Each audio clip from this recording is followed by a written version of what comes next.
असुल नाज़रीन प्रोग्राम जवाब खपे संगन मैं हाँ इम्तियाज़ मीर एक दफ़ो वरी मोहतरम जनाब आसिफ अली ज़रदारी साहब सदर थींदो एक दफ़ो वरी वज़ीर आज़म शहबाज शरीफ साहब थींदो।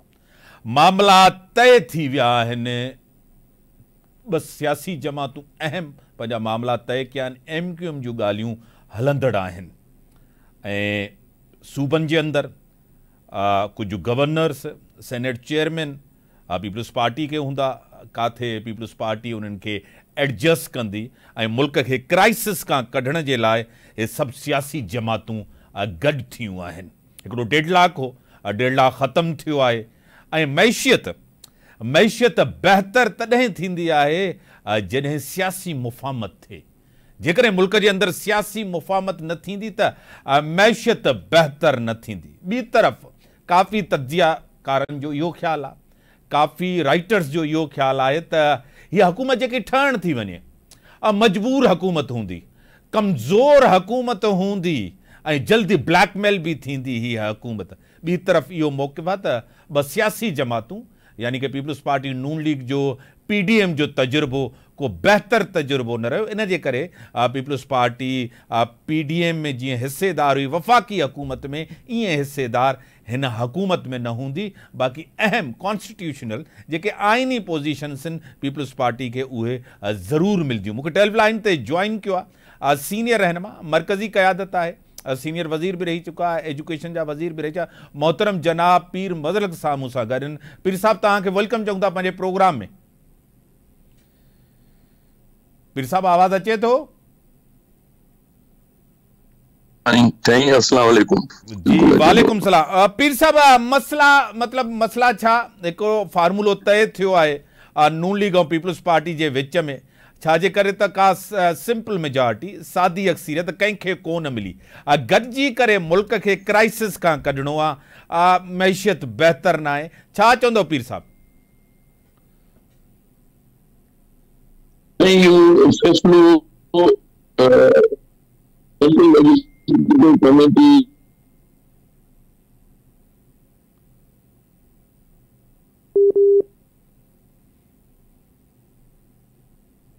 लाइन ड्रॉप थी आए। इत्तफाक राय सां तकरीबन इत्तफाक राय सां इन ते सभिनी इन ॻाल्हि खे मंज़ूर कयो ऐं पोइ इहो ॻाल्हियूं ॿोलियूं जारी रहियूं ऐं हाणे इहो तव्हां ॿुधायो आहे त इहो पाए तकमील ताईं तकरीबन पहुतो आहे। जेकॾहिं ईअं आहे त पोइ इंशाअल्लाह इहा बहितर में बहितर हिकिड़ो रस्तो कढियो वियो आहे मुल्क खे सियासी बहरान मां निकिरण जा। न त अॻे ई असांखे माज़ी में अहिड़ा तजुर्बा हासिल थी चुका आहिनि जॾहिं बि हुकूमतूं जॾहिं पाण में पार्टियूं इताद नथियूं कनि त उनजो नतीजो तमामु गैर सियासी जेके धुरियूं आहिनि उहो ताक़तवर उहे उनजो फ़ाइदो वठंदियूं आहिनि। त मुंहिंजे ख़्याल में आसिफ ज़रदारी साहब ऐं बिलावल भुट्टो साहब ऐं सॼी CEC इहो गॾिजी इज्तमाही तौर ते मुल्क खे इन बहरान मां कढण जे लाइ कुर्बानी ॾिनी आहे। छो जो इन सां असांजे पंजाब जे काफ़ी जेके पार्टी जा वर्कर पुराणा मुख़लिफ़ आहिनि उन्हनि सभिनी इहो चयो आहे त ठीकु आहे जेकॾहिं कोई बचे थो त सियासत बि थींदी ऐं मुल्क न रहे ऐं वरी जमहूरियत पटड़ी तां लही वञे त पोइ अहिड़ी सियासत खे माण्हू छा कंदो। इन करे हुननि इहा कुर्बानी ॾेई हिनखे वॾी दिलि करे इन ॻाल्हि खे क़बूल कयो आहे। छो जो हिन में घणो फ़ाइदो सिंध बलोचिस्तान खे थींदो ऐं ॿियो पार्टी खे एतिरी पोज़ीशन्स जेके आइनी पोज़ीशन्स आहिनि उहे बि मिलंदियूं त पोइ थोरो तहफ़ुज़ात इहे हुननि पंहिंजा ज़ाहिर कए करे बि हिनखे क़बूल कयो आहे। ऐं मुंहिंजे ख़्याल में त जेकॾहिं इन ते अमल थियो सही माना में हुनजे लेटर ऐं स्पिरिट में मां सम्झां थो त मुल्क खे फ़ाइदो थींदो ऐं कमज़ोर हुकूमत न थींदी बल्कि इहा मज़बूत हुकूमत थींदी जेकॾहिं इन ते अमल कयो वियो। बाक़ी जेकॾहिं कंहिं बि धुर इन सां थोरो डेविएशन कई, थोरो इन खां फिरिया त पोइ नुक़सानु बिल्कुलु थींदो। पीर साहब रीसेंट पास्ट में PDM जो तजुर्बो पीपल्स पार्टी चो त असांजो सही साबित न थियो आहे नून लीग सां ऐं असां इन जे करे वफ़ाक़ी हुकूमत काफ़ी माण्हू इन ते तनक़ीद करनि था त उहिदा त तव्हां विरहाए खया आहिनि पाण में पोइ इहा कहिड़ी हिकिड़ी लॉजिक आहे इहा कहिड़ो रीज़न आहे त वफ़ाक़ी हुकूमत जो हिसो नथा थियूं सेनेट चेयरमैन बि हूंदो प्रेसिडेंट बि हूंदो गवर्नर्स बि हूंदा डिप्टी स्पीकर बि हूंदो लेकिन असां वफ़ाक़ी हुकूमत जो हिसो न थींदासीं छा चवंदो हर पार्टीअ जी मर्ज़ी आहे त हू कंहिं हुकूमत में शामिल थिए या उनखे सपोर्ट करे इहो पार्टी पंहिंजी कलेक्टिव विज़डम सां इहो फ़ैसिलो कयो आहे त इन में हुनखे सपोर्ट कंदा जेकॾहिं को उन्हनि ग़लति फ़ैसिला कया त उनखे हिकिड़ो वॉच टॉक चइबो आहे अंग्रेज़ी में लफ़्ज़ हूंदो आहे त उनजे मथां निगरानी बि कंदा ऐं सही फ़ैसिलनि में साथ बि ॾींदा ऐं हुकूमत खे कंदा मज़बूत करण जी कोशिश कंदा त जीअं मुल्क जमहूरियत हलंदो रहे इहे सॼी दुनिया में जेके नयूं जमहूरियतूं आयूं आहिनि असां बि पाण खे नई जमहूरियत सम्झणु खपे 70 साल या 77 साल के वॾो अरसो न आहे जिन मुल्कनि 400 साल खां पोइ इहे मंज़िलूं हासिल कयूं असां उहे उन साॻे रस्ते ते असां हींअर गामज़न आहियूं मुंहिंजे ख़्याल में जेकॾहिं इन खे तजुर्बे खे आज़माए ॾिसजे त को हर्ज कोन्हे जेकॾहिं मुल्क में जेकॾहिं को ख़ुशगवार तब्दीली अचे कलेक्टिवली गॾिजी हुन में कजे बाक़ी हाणे हिकिड़ी पार्टी त हिन में शामिल न पई थिए उहा त अफ़रा तफ़री चाहे पई त जीअं मुल्क में जमहूरियत रहे ई न ऐं पाण अंदरां जेल मां वेही हिन सॼे सिस्टम खे ई ड्राहे ड्रूहे ऐं पोइ पंहिंजे मतिलब जे हिसाब सां पाण खे को ख़लीफ़तुल मुस्लिमीन को डिक्लेयर करे बहितर इहो थियो आहे जो हींअर सभिनी अक़लमंदी जो मुज़ाहिरो कयो आहे ॿियनि पार्टियूं पुराणियूं आहिनि तजुर्बो बि अथनि ऐं हिन हमराह खे त तजुर्बो ई न हो हिकदमि 2 करोड़ वण पे पोखियईं अरब वण पे पोखियईं ऐं 2 करोड़ नौकरियूं पे ॾिनई माण्हुनि खे अलाए केतिरा घर करोड़े ठाराए पे ॾिनई पोइ 3.5-4 सालनि में त कुझु बि कोन थियो आहे झुगी बि कान ठही हिनखे पटियाली बि कंहिंखे कान मिली पर बाक़ी इहो बहितर इहो आहे त हींअर इहो 2 पार्टियूं आहिनि जेके पुराणियूं आहिनि पाण में तल्कात तव्हांजी ॻाल्हि सही आहे तजुर्बा सही न रहिया आहिनि PDM वारो तजुर्बो बि को इन करे कामयाबु न हुयो हुकूमत में शामिल थियो जेको उहो असां ॾिठो त हुकूमत में जेकॾहिं वज़ीर न थियनि पंहिंजा त पोइ इहो बहितर थींदो त असां हुननि जे मथां हुकूमत जो हिसो हुजूं ऐं वही हुनजे फ़ैसिला हो कनि ऐं हुनजे मथां असां तनक़ीद कयूं त उहो वरी अख़लाक़ी सियासी अख़लाक़ी लिहाज़ सां सही न हो तंहिं करे मुंहिंजो ख़्यालु नाचीज़ राय इहा आहे त इहो बहितर थींदो त हुकूमत में वज़ारतूं न वठजनि पर हुकूमत जो हिसो हुजे हुनखे मज़बूती हुनखे ॾिजे ऐं आईनी उहिदा इन करे ज़रूरी आहिनि जो असांखे आईनी तजुर्बो बि आहे असांजो सदर बि तजुर्बेकार आहे अॻु में रहियो आहे सदर तंहिं करे हुनखे सभिनी अंदरूनी ॿाहिरूं मामलात जो इल्मु आहे ऐं इहो ॻाल्हि घणनि खे हज़म कान थींदी पर सदर वरी ॿीहर आसिफ़दारी थींदो त हुन सां मुंहिंजे ख़्याल में त हिकिड़ो तजुर्बेकार माण्हू ऐवान सदर में वेही उहे मामलात सुलझाईंदो जेके पाण में इन में जेकॾहिं भई को पाण में के नंढा वॾा के इख़्तिलाफ़ थिया त हींअर हू मौजूदा सदर वांगुरु ईअं चुपड़ी करे न तमाशाई वेठो हूंदो पर हिकिड़ो एक्टिव सदर हूंदो जेको मामलात खे सही कंदो मुंहिंजे ख़्याल में त इन खां वधीक को बहितर फ़ैसिलो थी न पियो सघे सभिनी ऑप्शन्स ते गौर कयो वियो पर हिन खां वधीक सुठो ऑप्शन पीर साहब तव्हांखे पाण तजुर्बो आहे कोलिशन गवर्नमेंट जो सिंध जे अंदरि MQM सां जॾहिं तव्हां जूं ॻाल्हियूं थींदियूं उन टाइम MQM वॾी ताक़त रखंदी वॾी दबदबो हूंदो हुयो MQM जो तव्हां पाण कोलिशन जी गवर्नमेंट जा जेके एडवांटेज ऐं डिसएडवांटेज आहिनि तव्हांखे मेरिट्स ऐं डीमेरिट्स आहिनि तव्हांखे पाण ख़बर आहे जॾहिं बि कोलिशन जी गवर्नमेंट थिए थी कमज़ोर गवर्नमेंट थिए थी हाणे त मेजॉरिटी तमामु घटि आहे हीअ गवर्नमेंट त कमज़ोर गवर्नमेंट हूंदी मजबूर गवर्नमेंट हूंदी छा चवंदव साईं ॻाल्हि ॿुधो तजुर्बो तव्हांखे घणो थी वियो आहे तव्हां इहो सम्झो था न नून लीग MQM आहे न पीपुल्स पार्टी है। MQM जंहिं तरीक़े सां एतिरियूं सीटूं वरितियूं आहिनि उहे तव्हांखे बि ख़बर आहे। हाणे हिते तव्हां हुनजो इज़हार नथा करे सघो, पर मूंखे बि ख़बर आहे। मां हुन वक़्तु हिते ई हुयुसि, मां त हाणे 2 ॾींहं आयो आहियां। मूंखे पतो आहे त हे कहिड़े तरीक़े सां आया आहिनि ऐं हाणे कहिड़े शर्तनि ते आया आहिनि। हिते जेकॾहिं हिननि जेकॾहिं थोरो घणो कयो त असांजे आसिफ ज़रदारी साहिब उन ज़माने में हिननि इहा हरकत कई पिए। आसिफ ज़रदारी साहिब चौधरी परवेज़ इलाही खे डिप्टी प्राइम मिनिस्टर करे हुनजी सॼी पार्टी हुननि थी छॾियो पाण सां गॾु। इन करे ई ओॾी महिल ब्लैकमेल खां बची वियासीं ऐं हुकूमत क़ाइमु रही। तंहिं उहो हाणे जेको वेठो आहे सदर जी कुर्सी ते वेंदो इंशाअल्लाह, उहो इन ॻाल्हियुनि खे सम्झे थो, उहो इन्हनि खे बि हलाए वेंदो ऐं हुकूमत खे बि कामयाब कंदो ऐं सिस्टम हलाईंदो त जीअं सिस्टम जमहूरियत जी पटड़ी तां न लहे। ठीक है सर, ब्रेक जो टाइम थियो आहे। पीर साहब टेलीलाइन ते रहो। जेको ख़तरो तव्हां असां बि सम्झूं पिया, तव्हां बि सम्झो था त जमहूरियत डीरेल न थिए। ब्रेक खां पोइ था अचूं, डिस्कशन्स खे अॻिते वधायूं था।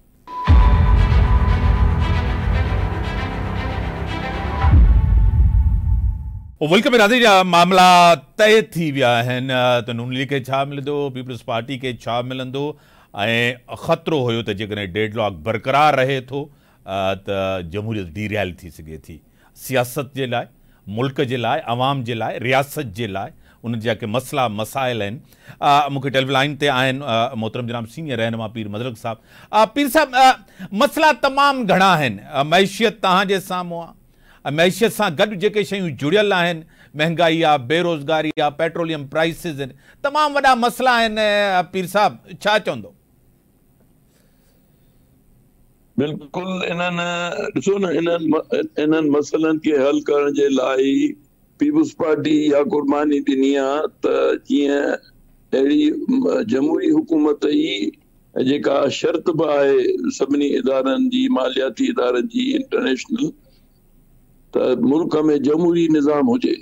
हाणे जमहूरी निज़ाम बि अहिड़ो हुजे जेको इन्हनि खे सभिनी मामलनि खे फेस करे सघे न। ऐं उनमें जेकॾहिं पीपुल्स पार्टी हिकिड़ी मज़बूत पीपुल्स पार्टी आहे, जेका अहिड़ी पार्टी आहे जेका जमहूरी पार्टी बि आहे, जंहिंखे तजुर्बो बि आहे इन्हनि सभिनी मामलनि जो। NFC वारो मामलो बि तव्हांखे यादि हूंदो त इहे शहबाज शरीफ़ ऐं इहे असांजी पार्टी गॾिजी इहो हल कयो हो। इहे मसइला अञा ॿिया इन खां बि वधीक संजीदा आहिनि, जेके अंदरूनी बि आहिनि। रुगो ॿाहिरियां मसइला कोन्हनि, अंदरूनी मसइला बि आहिनि। पर उनमें जेकॾहिं पाण में नियतूं सही करे गॾिजी कमु कबो त मां सम्झां थो त महांगाई शुरू खां हुई, हाणे कान थी आहे। न को तेल महांगो, हाणे अॻे सस्तो, हाणे महांगो थियो आहे। इहो महांगो अञा थींदो रहंदो, महांगाई वधंदी रहंदी। पर मां तव्हांखे हिकिड़ी ॻाल्हि ॿुधायां त पाकिस्तान अञा बि दुनिया जे ॿियनि सभिनी मुल्कनि में, मुंहिंजो मां जिते जिते वियो आहियां उते खाधे पीते जी जेका सस्ताई आहे मूंखे नज़र हिते आई आहे त पाकिस्तान में आहे। पर रुगो मुआवज़ो वधीक वधाइणु खपे, माण्हुनि जी जेके पघारूं ऐं उजरतुनि में इज़ाफ़ो आणणु खपे। उन लाइ अहिड़ा तरीक़ा ऐं रोज़गार पैदा करण जा अहिड़ा के नवां जदीद टेक्नोलॉजी खे आणे उनजे ज़रिए हिकिड़ा नवां ज़रिया पैदा करणु खपनि रोज़गार ॾियण जे लाइ। बाक़ी पटियाला ऐं चौकीदार किलारकनि सां मसइलो हल कोन थींदो। इहो थींदो जॾहिं जीअं ऑनलाइन बिज़नेस जो हिकिड़ो तरीक़ो आहे। केतिरा नौजवान आहिनि, तव्हां अॻिते सर्वे कंदो त तव्हांखे ख़बर पवंदी त यूनिवर्सिटियूं जेके असां ठाहियूं, कैंपस ठाहिया, उन्हनि मां उहे सिखी डिग्रियूं वठी MBA जूं IT जूं, हींअर हू ज़बरदस्त ऑनलाइन बिज़नेस पिया कनि। तव्हां पाण TV ते वञी इहो ॾिठो हूंदो, केतिरनि ई नौजवाननि पंहिंजा इदारा खोलिया आहिनि जिन में बेरोज़गार नौजवाननि खे या तरबियत ॾिनी पई वञे त बाबा ज़रूरी न आहे त का सरकारी नौकरी कयो, पर पैसो कमाइण जे लाइ पैसे खे कमाईंदो, पर अहलियत जे बुनियाद ते। तंहिं करे इहे पासे असांजी जेका गॾियल हुकूमत जेकॾहिं ठही ऐं इन पासे तवजो ॾिनो त माण्हुनि मां बदहाली ख़तम थिए, बेरोज़गारी ख़तम थिए, ख़ुशहाली अचे, ऐं उहा ख़तम थींदी तालीम सां। ऐं असांजी प्रायोरिटी अफ़सोसनाक इहा ॻाल्हि आहे त चवंदा त असां कयूं त एमरजेंसी ताणूं तालीम जी, पर का एमरजेंसी न लॻी। मां पाण हुनजो गवाह आहियां, तव्हां हुनजा गवाह आहियो। स्कूल हींअर बंदि पिया आहिनि ऐं उस्तादनि जी भर्ती बिल्कुलु मेरिट ते हले पई, उहा शुक्र अल्हम्दुलिल्लाह। इन सां काफ़ी नौजवान मास्टर थियण खां पोइ CSS में वञी वेहनि था, उते CSP ऑफिसर थियनि था ऐं हुन में उहे जायूं वरी ख़ाली थियनि थियूं, त वरी उन्हनि ते वरी नवां अची था वञनि। त असांजे जेको IBA ऐं NTS जे ज़रिए जेके भर्ती जो सिलसिलो शुरू कयो वियो आहे, माण्हुनि खे शुरू में त न पियो वञो, पर वॾेरनि जे दरनि ते धक खाइण खां, सियासतदान जे दरनि ते धक खाइण खां बचण जो इहो ई तरीक़ो आहे त मेरिट राइज कजे। मेरिट पीपुल्स पार्टी राइज कई ऐं अञा कंदी। हिन में असां साथ ॾींदासीं त जीअं माण्हू पंहिंजो अहल ॿार जेको आहे, छोकिरो या छोकिरी, उन ॿिन्ही में फ़र्क़ु न रखियो वञे, छोकिरी हुजे या छोकिरो हुजे, उन मेरिट में अचे त उन्हनि खे मौक़ो मिलणु खपे त उहे जीअं पुट जूं वांगुरु संभालीनि। ऐं इन करे असां शुक्र अल्लाह जो अदा कयूं था त असांजो लीडर नौजवान आहे, ऑक्सफोर्ड जो पढ़ियल आहे, उनखे इन्हनि ॻाल्हियुनि जी ख़बर आहे त दुनिया में जेके क़ौमूं तरक़ी कंदियूं आहिनि उहे तालीम जे ज़रिए कंदियूं आहिनि। ऐं तालीम जंहिं न हूंदी त उहा ॼण अंधी क़ौम आहे। उनखे सॼो करण जे लाइ तालीम खे वधाइजे। मां इहो सलाह बि ॾींदुसि पंहिंजी पार्टी क़यादत खे त इन में कंप्रोमाइज़ न करणु खपे। मेरिट ते ऐं तालीम खे हायर लेवल ते वठी वञणु खपे। ऐं ख़ासि तौर ते ॿेराड़ियुनि में हींअर हालत ख़राब आहे, बेरोज़गारी आहे। माण्हुनि खे अञा इहा ॻाल्हि सम्झाइणु खपे त बाबा तालीम, आला तालीम हासिल कयो। असां जेके ॿेराड़ियुनि में वाई बांदी में ऐं सीता रोड में जेके डिग्री कॉलेज ठहिराया या पटीतन में या भिरिया में या कोट डीजी में, इहे निशानियूं आहिनि त असांजा सबूत आहिनि त असां तालीम जे तरफ़ ऐं आला तालीम जी तरफ़ तवजो ॾिनो। सिंध यूनिवर्सिटी जूं ऐं ॿियनि शाह अब्दुल यूनिवर्सिटी जूं जेके कैंपस ठाहिया, उहे मां 3-4 त फुल फ्लेज यूनिवर्सिटी थी वियूं आहिनि। ऐं इंशाल्लाह दादू वारी बि हींअर कैंपस पहिरें ई दफ़े में इंशाल्लाह उहा फुल फ्लेज यूनिवर्सिटी थींदी।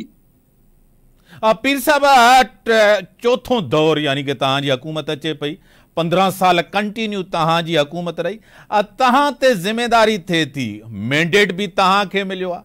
2018 खां 2013, 2018 खां वधीक मैंडेट तव्हांखे मिलियो आहे। इहा तव्हां ते ज़िम्मेदारी आहे, तव्हां खां सवाल थिए थो त तव्हां इहे शयूं बहितर कयो। बिल्कुलु इहा ज़िम्मेदारी क़बूल कई आहे पीपुल्स पार्टी, ऐं उनमें इहा वॾी कुर्बानी ॾिनी आहे पीपुल्स पार्टी जो। असां वज़ारतूं बि न वरितियूंसीं ऐं इहो चयोसीं बाबा तव्हां कमु कयो, असां तव्हांखे मदद कंदासीं। ऐं मसइला इहे आहिनि जेके तव्हां हींअर चया, इहे मसइला हल तॾहिं थींदा जॾहिं सभु गॾिजी हुकूमत खे हलाईंदासीं। बाक़ी जेकॾहिं इहा वन वे ट्रैफिक हलाई वई त पोइ इहो तव्हांजो ख्वाब अधूरो रहिजी वेंदो। पीर साहब, इलेक्शन थी वई आहे, इलेक्शन ते सिर्फ़ इल्ज़ामात आहिनि, सबूत के भी पेश अञा ताईं नथा थियनि। सिर्फ़ु इहो थो चयो वञे धांधली थी आहे, धांधली थी आहे। ईअं माज़ी में भी इहे शयूं धांधली जूं ॻाल्हियूं थियनि पियूं। GDA तव्हांजे दौर में फंक्शनली तव्हां पाण उन्हनि सां ॻाल्हियूं कंदा हुयो। GDA एहतजाज कयो आहे, पीर साहब एहतजाज जी शुरूआत कई आहे सिंध जे अंदरि। GDA खे तारीख़ी शिकस्त आई आहे, छा चवंदो पीर साहब? साईं बाक़ी भला GDA वटि बाक़ी वञी बचियो छा आहे? धरणा ई बचिया आहिनि न। इहो ॾिठो अथनि त इमरान ख़ान धरणे मां फ़ाइदो वरितो, असां बि माना इन मां सिखी ऐं को फ़ाइदो वठूं, पर उहो धरणनि जी सियासत जो ज़मानो ख़तमु थी वियो ऐं हुनजो वञी जेको आख़िरी जेको हुन नतीजो निकितो, अटकजे लही अलाए कहिड़ो जेल चवंदा उते पियो आहे। त ॻाल्हि इहा त हींअर जेकॾहिं सियासत करणी आहे, तव्हांखे मज़बूत अपोज़िशन जी बि ज़रूरत खे खपे। त जेको चंद अची मेंबर पहुता आहिनि, उहे उन्हनि खे चवनि त मज़बूत थी बीहनि ऐं पंहिंजे उसूल ते क़ाइमु रही अपोज़िशन जो रोल अदा कनि। ऐं अपोज़िशन सां वॾी गाइडेंस बि मिले थी हुकूमत खे। हरूभरू ईअं न सघे पियो त अपोज़िशन को सियासत न आहे, अपोज़िशन बि सियासत आहे। ऐं सियासत में को कंहिंखे ख़तमु नथो करे सघे, न GDA पीपुल्स पार्टी खे ख़तम करे सघंदी ऐं PMLN खे PMLN ऐं पीपुल्स पार्टी खे ख़तम करे सघंदी। तंहिं करे असांखे वरी बि पाण में गॾिजी जेको हिकिड़ो घटि में घटि ॻाल्हाए सघिजे न हिन GPA में जेके माण्हू आहिनि भले धरना छा बि कनि पर ॻाल्हियूं ॻाल्हाइण लाइ तयारु थींदा न।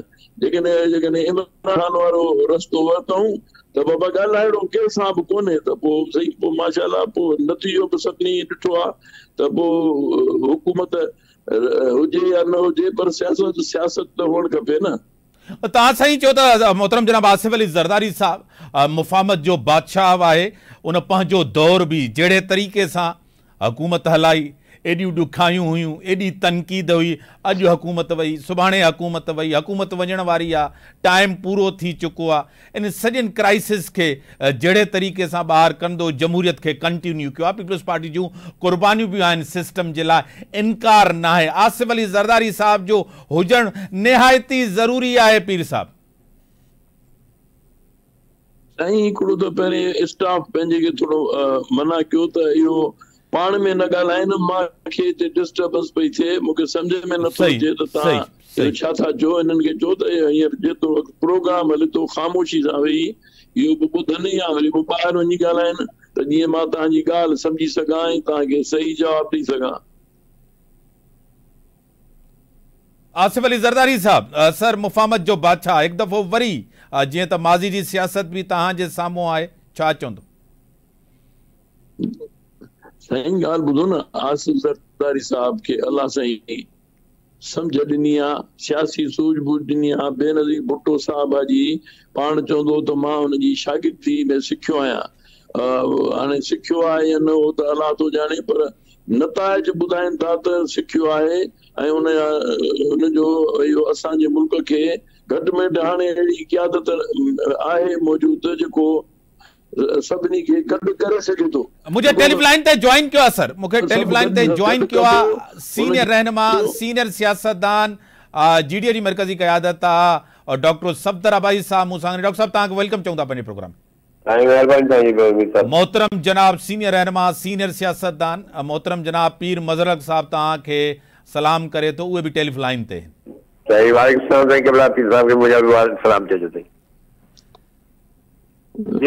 डॉक्टर साहब मामला तय थिया आहिनि, हुकूमत जी तरफ़ वञूं पिया, डेडलॉक ख़त्म थियो आहे, मुल्क जी ख़ातिर अवाम जी ख़ातिर नून लीग और पीपल्स पार्टी MQM गॾिजी करे हुकूमत कंदा, छा चवंदो डॉक्टर साहब?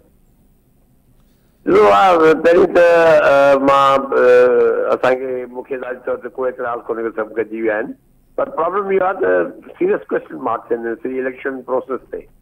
हाँ मूंखे ख़बर न आहे त एक्चुअली जेको आहे कंहिंजूं केतिरियूं सीटियूं आहिनि, छा जे सही रिज़ल्ट अचनि हा त हिन जूं एतिरियूं सीटियूं ठहनि हा या न ठहनि हा। तो बेसिकली जॾहिं हुन ते कॉन्ट्रोवर्सी आहे, पोइ कॾहिं हुकूमत कोई बि ठाहे, पाकिस्तान जे जेके मौजूदा मसाइल आहिनि, इकोनॉमिक मसाइल आहिनि, पाकिस्तान जा आइनी कानूनी इलाही पेचीदगियूं मौजूदु आहिनि पंहिंजी जाइ ते। इन सॼे अमल में हीअ जेको अचण वारा ॾींहं आहिनि, कहिड़े नमूने हुकूमत हलंदी, पाकिस्तान जी गवर्नेंस कीअं थींदी, पाकिस्तान जी मुआशी हालात किथे वेंदा, पाकिस्तान में जेका हिन महिल जेको वॾी तादाद में जेके माण्हू आहिनि मुख़्तलिफ़ पार्टियुनि जा, मां इहो नथो चाहियां त कोई हिकिड़ी पार्टी, पर मुख़्तलिफ़ पार्टी जेके हिन महिल एहतजाज में आहिनि उन सां कीअं उहे कीअं उन सां कीअं कहिड़ो बिहेवियर हूंदो गवर्नमेंट जो, ऐं अचण वारे ॾींहं में कीअं जेको आहे इहे सॼे हिनखे हिकिड़ी टूट फूट जेका थी वई आहे, छा करे त बेसिकली 3 पार्टियूं हिन महिल गवर्नमेंट में आहिनि, बाक़ी सभु ॿाहिरि आहिनि। पोइ हाणे जेके ॿाहिरि वेठियूं आहिनि उन्हनि खे तव्हां जेके पार्लियामेंट में ॿाहिरि कढी छॾियो आहे त उहे उन्हनि वटि को ऑप्शन कोन्हे सवाइ पंहिंजी स्ट्रीट्स ते ऐं मैदाननि में शफ़त कनि।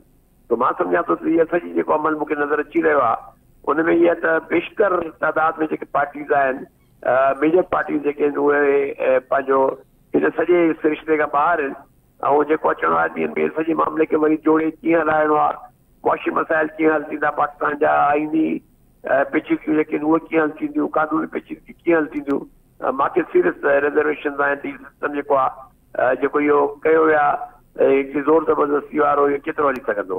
ऐं वरी हिकु क्वेश्चन आहे उहो आहे त पीपल्स पार्टी जी क़यादत जेको आहे त उहा नून लीग पंहिंजो PMLN जी कैबिनेट में शामिल थियण लाइ तयारु न आहे। इहो हिकिड़ो वॾो मैसेज आहे बेसिकली त बाबा जेके अचण वारे ॾींहंनि में जेके मसइला थियण वारा आहिनि, जेके इशूज़ थींदा उन ते ॻाल्हि पीपल्स पार्टी पाण खे पोइ थी रखणु चाहे। ऐं हुनमें उहा बर्डन पंहिंजे मथां नथी खणणु चाहे, पर जॾहिं अहिड़ी सूरत हाल हूंदी त पोइ कहिड़ी स्थिति ते नून लीग कीअं रिएक्ट कंदी, या जे मसइला हल न थींदा त पीपल्स पार्टी कीअं रिएक्ट कंदी। सो सॼो हिकिड़ो सिस्टम जेको आहे सो मुंहिंजी नज़र में जेके इंतिखाबी धांधलियुनि जे वारे जिते इल्ज़ामात आहिनि इन सॼे अमल में आई थिंक हीउ जेको बि सिस्टम ठही रहियो आहे इहे हिन में वॾा झोल आहिनि, ऐं वॾी जेको आहे सो अचण वारे ॾींहनि में पॉलिटिकल स्टेबिलिटी वधंदी घटि कोन। सही डॉक्टर साहब, तव्हां सां डिस्कशन थींदी रहंदी, इलेक्शन खां अॻु में बि, इलेक्शन खां पोइ बि, इलेक्शन जे दौरान बि। पीर साहब जा स्टेटमेंट मार्शला जी ॻाल्हि करणु, एमरजेंसी जी ॻाल्हि करणु के कुझु महीना हुकूमत हलंदी, इन तरफ़ इशारो ॾियणु, तनक़ीद थी आहे हिन ते ॾाढी, छा चवंदो? ॾिसो पीर साहब हिकिड़ी वज़ाहत सां हिकिड़ी एप्रीहेंशन जो पंहिंजो इज़हार कयो आहे। हुन चयो आहे त बाबा ही हालतूं जेके आहिनि जेका इंस्टेबिलिटी नज़र अची रही आहे, ऐं जेकी जीअं मां तव्हांखे चयुमि त मेजर जमातूं हिन महिल जे तव्हां ॾिसो त बलूचिस्तान में जेको आहे सो 4 पार्टी इतिहाद, हिकिड़ो वॾो बलोच नेशनलिस्ट ऐं पख्तून नेशनलिस्ट जो इतिहाद आहे, उहे हुते जेको आहे सो इलेक्शन रिगिंग जे ख़िलाफ़ एहतिजाज करे रहियो आहे। ANP जेको आहे एहतिजाज करे रही आहे, PTI एहतिजाज करे रही आहे, JUI एहतिजाज करे रही आहे, जमात इस्लामी एहतिजाज करे रही आहे, जिन GDA खे थोरी देरि लाइ ॿाहिरि बि कढो। त पीर साहब हिकिड़ी पंहिंजे एप्रीहेंशन जो इज़हार कयो त बाबा हीअं न थिए त हीउ सॼो सिस्टम जेको ठही रहियो आहे अॻिते इहो इंस्टेबिलिटी में हलियो वञे, असां जेको आहे सो जेका बि असांजी जमहूरी जेका जेतिरो बि अमल आहे घटि या वधि हुन में किथे राणू पइजी वञे। त पीर साहब जेकी एप्रीहेंशन हुई उनजो इज़हार कयो, को डिमांड त कोन की त माशा सुभाणे अचे। ठीकु आहे, एप्रीहेंशन हुई त बाबा जे सिस्टम कोलैप्स करे थो पियो हिन सॼे अमल में, त पोइ असां वटि छा आहे, हिन वैक्यूम में केरु ईंदो? त हुनखे पंहिंजे एप्रीहेंशन जो इज़हार कयो आहे। हुन ते के माण्हू अगरि उनखे ग़लति सम्झा त मां नथो चई सघां हिन जे बारे में कुझु। पीर साहब, तव्हां ॾे ईंदासीं मार्शला जी ॻाल्हि करणु, ऐं उन सां गॾु आर्टिकल 6 जी बि फहमीदा मिर्ज़ा ॻाल्हि कई हुई, ऐं उहो एप्रीहेंशन यानी कि उहो चए थो त ईअं थी सघे थो, यानी कि लॻे थो। तव्हां छा चवंदव त जीअं डॉक्टर साहब चए थो त हिन इलेक्शन ते सीरियस सवालिया निशान आहिनि, छा चवंदव पीर साहब? साईं अर्ज़ु ॿुधो न, हाणे डॉक्टर साहब जे लाइ त मूंखे तमामु घणी इज़त आहे, हुनजे ख़्यालात जे लाइ बि ॾाढी इज़त आहे। ऐं असांजो पुराणो साथी रहियो आहे मोहतरमा बेनज़ीर भुट्टो साहब जो पॉलिटिकल सेक्रेटरी रहियो आहे, ऐं हिन खां वधीक केरु ॼाणंदो हूंदो त मोहतरमा सूरत हाल में कहिड़ो फ़ैसिलो करे आहे। जॾहिं इहो COD वारो इशू थियो, हुन में असां बि नाराज़ हुआसीं, ज़ाती तौर ते असांखे तकलीफ़ ॾिनी मियां नवाज़ शरीफ़, पर पोइ वॾे ख़ासि जे लाइ मोहतरमा जो हिकिड़ो फ़ैसिलो विजन हो, ऐं सभिनी खे हिनखे कन्विंस कयईं त भई असांखे मुल्क खे अॻिते वठी वञिणो आहे, पोइ ते न आहे वञिणो। लेकिन इन ॻाल्हि खे डॉक्टर साहब विसारे छॾियो हुजे त विसारे छॾियो हुजे, मूं कोन विसारियो आहे। ऐं मां रुॻो कयां थो त GTA आगे में मूं चयो इशारो कयो साईं खे त साईं बचा साहब थोरो इंतज़ार कयो, ईअं न कयो मथां इहे ॻाल्हियूं वरी ताड़ो थियणो पए। सियासतदाननि ते को भरोसो न अथव, अॻे में बि असां सां गॾु हुकूमत में रहिया आहिनि GTA वारा, ऐं असांजा वज़ीर असांजा दोस्त। वॾी महिरबानी सर, टाइम लिमिटेड आहे पीर साहब, वॾी महिरबानी। डॉक्टर सफदर अवैस साहब सां वॾी महिरबानी, डिलीवर कयो। मसइलो आहे डिलीवर जो, डिलीवरेंस जो, जेके हालात आहिनि तव्हांजे साम्हूं आहिनि।